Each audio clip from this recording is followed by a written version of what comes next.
Kanchipuram Varamahalakshmi Silks, the Grand Banarasi Mela. First time ever in Hyderabad starting from November 1st.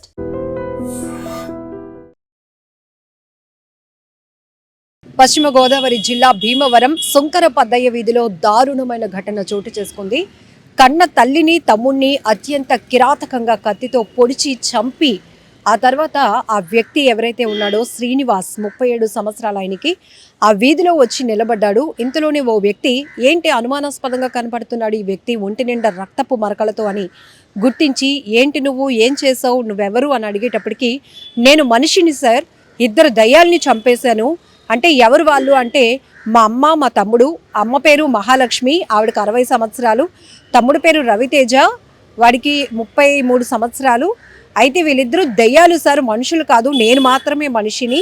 వాళ్ళిద్దరూ ఎంత గట్టిగా ఉంటారంటే పొడిచి చంపుతున్నా కూడా వాళ్ళకి ఏం అవ్వటం లేదు అంటూ విచిత్రకరమైనటువంటి మాటలు చెప్తున్నప్పటికీ ఆ వ్యక్తి పూర్తి వివరాలు తెలుసుకునే ప్రయత్నంలో మొత్తం వీడియో రికార్డ్ చేసి సోషల్ మీడియాలో పోస్ట్ చేశాడు. అయితే ఈ శ్రీనివాస్ అనే ఈ పర్సన్ మెంటల్ కండిషన్ పైన చాలా అనుమానాలు వ్యక్తమవుతున్నాయి. ఈ మానసిక పరిస్థితి సరిగా లేనటువంటి ఈ శ్రీనివాస్ తల్లిని తమ్ముడిని అత్యంత కిరాతకంగా దారుణంగా హత్య చేశాడు అనేది పోలీసులు గుర్తించారు. ఈ వ్యక్తి చూడండి, అసలు ఈ మధ్యకాలంలో ఇలాంటి ఘోరాలు ఎంత దారుణంగా ఉన్నాయంటే చాలా కేసుల్లో చాలా నేర ఘటనల్లో ఎందుకింత క్రూరంగా హత్యలు చేస్తున్నారు అని కేసు ఇన్వెస్టిగేషన్లో చూస్తే వాళ్ళ మెంటల్ కండిషన్ చాలా దారుణంగా ఉంటుంది. ఏం జరుగుతుందో తెలియట్లేదు, లేకపోతే ఏజ్కి తగ్గట్టుగా వాళ్ళ లైఫ్ ముందుకు నడవటం లేదనా, జాబులు రావటం లేదనా, ఫైనాన్షియల్ స్ట్రెస్, కుటుంబ వ్యవహారాల ఇవన్నీ కారణాల, లేకపోతే ఆరోగ్యపరమైనటువంటి సమస్యలు తీవ్ర ఒత్తిడిగా మారి వాళ్ళ మెంటల్ కండిషన్ పైన తీవ్రమైన ఎఫెక్ట్ చూపిస్తున్నాయి అనేది కూడా పూర్తిగా విశ్లేషించుకోవాల్సినటువంటి పరిస్థితి ఉంది. ఇక్కడ ఆ తల్లి ఎక్కువగా తనకన్నా తన తమ్ముడికే ప్రేమను చూపిస్తోంది, తన తమ్ముడిని ఎక్కువగా కేర్గా చూసుకుంటోంది అని చెప్పి ఈ అబ్బాయి ఆలోచన. అందుకే తల్లిని తమ్ముడిని వారిద్దరిని దయ్యాలుగా ట్రీట్ చేస్తున్నాడు. నేనేం చెప్పినా, నేను మనసులో ఏమనుకున్నా వాళ్ళిద్దరికీ తెలిసిపోతుంది సార్, వాళ్ళిద్దరు దయ్యాలు, నేను మాత్రమే మనిషిని. నేను చూడండి ఎలా ఉన్నానో, కానీ ఇంత ఉన్నానా, వాళ్ళని నేను చంపలేకపోయాను అని కూడా చెప్తున్నాడు.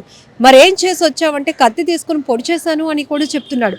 అంటే ఇక్కడే అతను ఈ వీడియోలో చెప్తున్నటువంటి మాటలు బట్టి ఆయన యాటిట్యూడ్ చూస్తూనే ఆయన మెంటల్ కండిషన్ మానసిక స్థితి ఎలా ఉందో కూడా అర్థమైపోతోంది.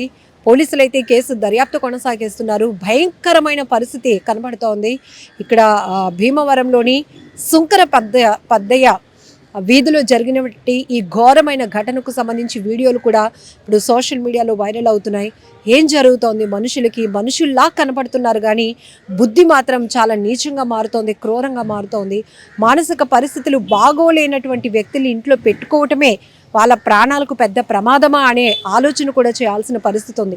మీ అందరికీ తెలుసు, అనేక ఘటనలో సొంత పిల్లలే కన్న తల్లిదండ్రుల్ని అత్యంత కిరాతకంగా కడతేరుస్తున్నారు. ఏంటి అంటే వాళ్ళ మానసిక పరిస్థితి, మెంటల్ కండిషన్, బైపోలర్ అనే ఒక డిసీజ్. ఇదేంటంటే మనుషుల మధ్య పెద్దగా బాండింగ్, అది తల్ల చెల్ల అన్న నాన్న అనే ఒక రిలేషన్ కూడా వాళ్ళకు గుర్తుకు రాదు. వాళ్ళ వల్ల వీళ్ళు ఏదైనా పెయిన్ ఫీల్ అయితే కనుక, వాళ్ళ వల్ల వీళ్ళు ఏదైనా ఇబ్బంది ఫీల్ అయితే కనుక ఇమీడియట్గా వాళ్ళని హత్య చేయడానికి కూడా వెనకాడరు అనేది కూడా మానసిక నిపుణులు చెప్తున్నటువంటి మాటలు. ఎప్పటికైనా చాలామంది అలర్ట్ అవ్వాల్సిన పరిస్థితి ఉంది. ఎందుకు అంటే ఇంట్లో మెంటల్ కండిషన్ ఉన్న వాళ్ళని ట్రీట్మెంట్కి పంపిస్తే నలుగురు ఏమైనా అనుకుంటారేమో, అయ్యో ఆ పాపకి ఇలా ఉందని, ఆ పాప మెంటల్ కండిషన్ బాగాలేదట, లేకపోతే వాళ్ళ అబ్బాయికి మానసిక పరిస్థితి బాగాలేదట, హాస్పిటల్కి తిప్పుతున్నారు అని నలుగురు, ఇంటి చుట్టూ వాళ్ళు, ఇంట్లో వీధిలో ఉన్న వాళ్ళు ఏదైనా అనుకుంటారేమో, బంధువులు ఏదైనా అనేసుకుంటారు అని ముందు భయపడిపోకండి.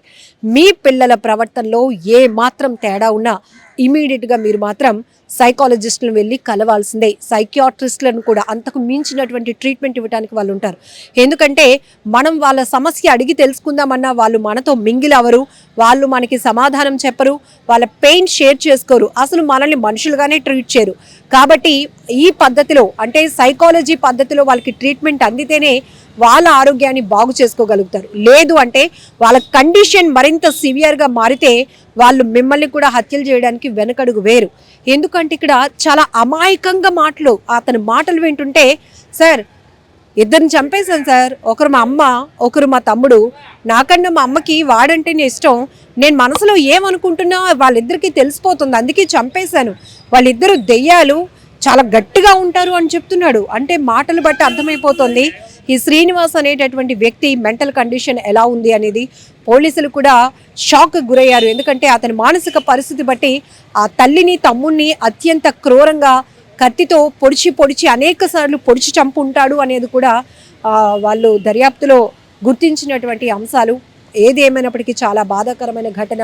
ఈ మధ్యకాలంలో పిల్లలేంటి పెద్దవాళ్ళేంటి మానసిక పరిస్థితులు మాత్రం బాగోట్లేదు, అదుపు తప్పుతున్నాయి. ఎందుకంటే అనేక రకాల కారణాలు, ఒత్తిడి కాస్త తీవ్రంగా మారుతోంది, తర్వాత అది ఆరోగ్యం పైన తీవ్రమైన ప్రభావాన్ని చూపిస్తూ ఏకంగా మానసిక ఆరోగ్యం పైన కూడా తీవ్రమైనటువంటి ప్రభావాన్ని చూపిస్తుంది అని చెప్పడంలో ఎలాంటి డౌట్ లేదు. ఎందుకంటే ఇది ఒకటే కాదు, అనేక ఘటనల్లో చూస్తే పోలీసుల ఇన్వెస్టిగేషన్లో సైకాలజిస్టులు కూడా చెప్పిన షాకింగ్ ఫ్యాక్ట్స్ ఏంటంటే బైపోలార్ డిసీజ్ ఇలాంటివి మానసికమైన మెంటల్ కండిషన్ బాగోలేని వాళ్ళని మేమేదో జాగ్రత్తగా చూసుకోగలుగుతామని మీరు ఇంట్లో పెట్టుకుంటే గనక వాళ్ళు మీ ప్రేమను అర్థం చేసుకోలేరు, ఇంట్లో ఉన్న కండిషన్స్ని, ఇంట్లో ఉన్న ప్రాబ్లమ్స్ని వాళ్ళు అర్థం చేసుకోలేరు. అది వాళ్ళకి ప్రాబ్లంగా భావించి ఏకంగా మర్డర్ చేయడానికి కూడా వెనకడుగు వేయరు.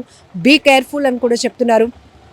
ఏమాత్రం పిల్లలు కావచ్చు, పెద్దవాళ్ళు కావచ్చు, ఉన్నట్టుండి వాళ్ళ బిహేవియర్లో ఏమైనా డిఫికల్ట్గా చేంజెస్ కనిపిస్తే, మెంటల్ చేంజెస్, బిహేవియరల్ చేంజెస్ ఏమైనా కనిపిస్తే ఇమీడియట్గా అలర్ట్ అవ్వండి. ఎందుకంటే విశాఖ మలకాపురంలో కూడా ఓ కొడుకు ఆ తల్లి గేమ్ ఆడుకోవడానికి పట్టుకున్నటువంటి ల్యాప్టాప్ని అమాంతం లాగేసుకుందని తల్లిని చంపేశాడు, కత్తితో పొడిచి కబోర్డ్లో దాచిపెట్టేసి. అన్నయ్యకేమో తెలియకుండా అమ్మ ఎక్కడికో వెళ్ళింది అని చెప్పి ఆ డ్రామా ఆడాడు. అంటే కేవలం వాళ్ళ మెంటల్ కండిషన్. ఆ తర్వాత అతన్ని అదుపులోకి తీసుకున్నాక కూడా నా చేతులారా నేను తల్లిని చంపాను అనేటటువంటి రియలైజ్ కూడా అవ్వలేదు. ఎందుకంటే వాళ్ళకి అవేవి రిలేషన్స్ కానీ ఎమోషన్స్ ఏవి ఉండవట. సో ఇప్పుడు ఆంధ్రప్రదేశ్లోని వెస్ట్ గోదావరి, పశ్చిమ గోదావరి జిల్లా భీమవరంలో జరిగినటువంటి ఈ ఘటన కూడా మరొకసారి తీవ్ర భయభ్రాంతులకు గురి చేయడమే కాదు, ఒకసారి మీ అందరినీ కూడా అలర్ట్ చేస్తోంది. Be careful. నిజంగా ప్రస్తుతం ఉన్నటువంటి సమాజం దేనికి ప్రయారిటీ ఇస్తుంది? ఆర్థిక సంబంధాల చుట్టూ మాత్రమే తిరుగుతుంది. మళ్ళీ ఎన్నికలంగానే చాలా విరక్తి కలుగుతాను. మంచి అనిపిస్తుంది కదా, లేడీస్ కూడా ఛాలెంజింగ్ జాబ్స్ చేసినప్పుడు చాలా బాగుంటది. ట్రాఫిక్ అసిస్టెంట్స్ గా నియమించిన ట్రాన్స్జెండర్స్ అందరితో సాల్యూట్ చేయించుకుంటున్నారు. ఫుడ్ డెలివరీ ఇవ్వటానికి వెళ్ళినటువంటి డెలివరీ బాయ్ అనిల్ పై కళ్ళ ముందు